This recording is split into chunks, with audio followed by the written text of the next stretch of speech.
Friends, how are you? कैसे हो? हम आज फिर से क्लास 8 की इंग्लिश पढ़ेंगे। तो आज हम क्या एक स्टोरी पढ़ेंगे, रुस्तम एंड सौरभ की। ठीक है, एक स्टोरी पढ़ेंगे हम।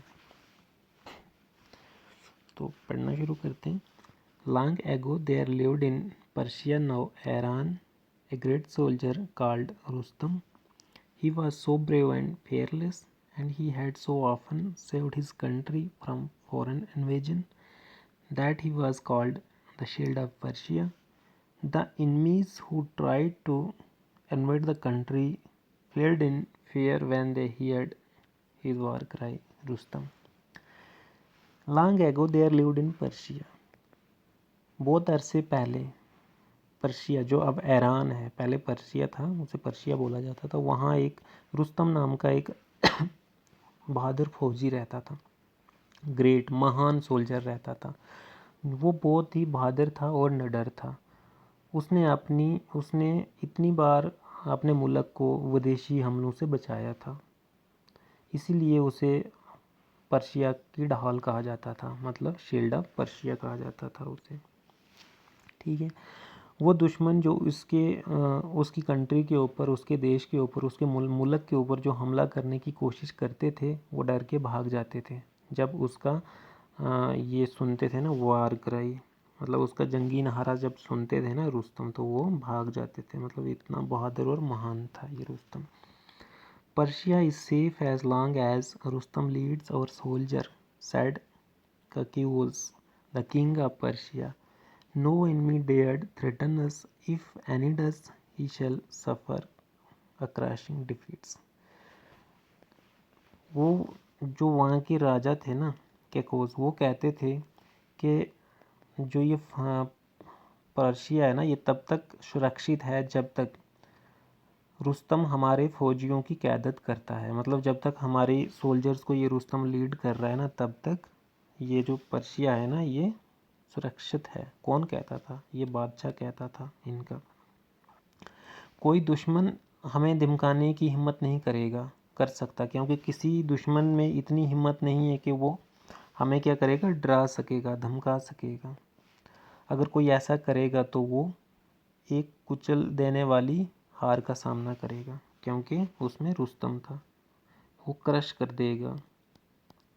क्रश मतलब कुचल देना।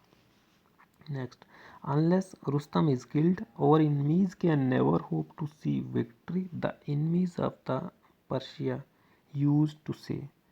अब जो वहाँ के दुश्मन थे ना, वो कहते थे कि जब तक रुस्तम मारा नहीं जाता, हमारी फौजें कभी जीतने की उम्मीद ही नहीं कर सकती। वो यहाँ के दुश्मन कहा करते थे ये बातें। Once in the course of his travels, Rustam met the tall princess called तन्मा. They fell in love with each other and married. एक बार अपने सफ़र के दौरान वो कहीं सफ़र करने निकला, तो वो किससे मिलता है? एक तारतार प्रिंसेस से मिलता है, जिसका नाम तन्मा होता है। वो आपस में मिलते हैं और इन्हें एक दूसरे से मोहब्बत हो जाती है, एक दूसरे से प्यार हो जाता है, और उन्होंने शादी कर ली। ठीक है, मैरिड होके शादी कर ली। However, Rustam was not able to live with his wife for a long time. लेकिन रुस्तम अपनी बीवी के साथ मतलब कुछ टाइम के बाद अपनी बीवी के साथ नहीं रह पाया। The king of Persia soon sent for him because he did not feel safe unless Rustam was in his kingdom to protect and defend it. जो वहाँ के बादशाह थे ना, पारस के बादशाह, तो उन्होंने, जो पर्शिया के बादशाह थे, उन्होंने जल्दी बुलावा भेजा कि रुस्तम को बुलाया जाए, क्योंकि रुस्तम के बिना वो सेफ़ फील नहीं कर रहे थे। कौन? वहाँ के राजा थे, इसलिए रुस्तम को बुला लिया उन्होंने वापस। So Rustam had to go away from his wife who was then in his family way. जब वो रुस्तम वहाँ से निकल गया अपनी वाइफ से, तो तब वो वाइफ क्या थी, उसकी फैमिली वे में हो गई थी. ठीक है. इट वॉज विद ग्रेट सोरो that he parted from her, because it might be many years before he saw her again. जब रुस्तम अपनी बीवी से जुदा हुआ, तो उसे अब पता था कि शायद अब कई साल लग सकते हैं दोबारा हमें मिलने के लिए, तो इसीलिए वो दुखी था. At the parting he gave her a precious stone and said, when you become a mother, tie the stone on the child arms and keep our marriage as secret. जब वहाँ से वो जुदा हो रहे थे ना, पिछड़ रहे थे वो एक दूसरे से, तो उस वक़्त उसने एक पेश कीमती हीरा दिया अपनी वाइफ को और कहा, जब तुम माँ बनोगी तो इस हीरे को बच्चे की बाजू पर बांध देना और हमारी शादी को एक सेक्रेट ही रखना, उसे बताना नहीं ये कभी भी, सीक्रेट रखना इस चीज़ को। तो ये स्टूडेंट्स आपकी स्टोरी थी रुस्तम एंड सौरभ।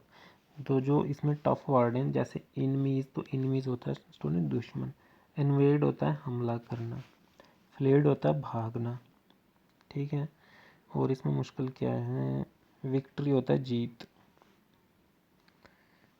किल्ड होता है मारना, उसके बाद मैरिड होता है शादी, सॉरो होता है दुख। ओके।